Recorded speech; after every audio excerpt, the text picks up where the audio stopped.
Efendim Artvin'de dışarıdan gelen sesi merak edip evden çıkan anne oğul ayıyla karşılaştı. Korkudan ödü kopan çocuk kaçacak delik aradı. O şoka girerken annesi ise dalga geçecek kadar rahattı.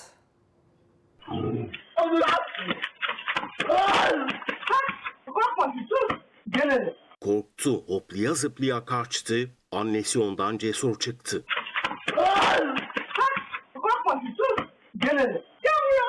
Neredeydin lan? Yukarıda. Artvin Hopa'da fenerle duydukları sesin kaynağını arayan anne oğul hayatlarının şokunu yaşadı. Bismillahirrahmanirrahim. Bekle. Karşısında vahşi hayvanı gören çocuğun eli ayağına dolandı.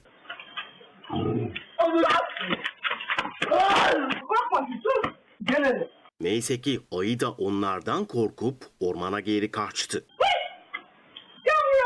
Neredeydin lan? Yukarıda. Gel buraya.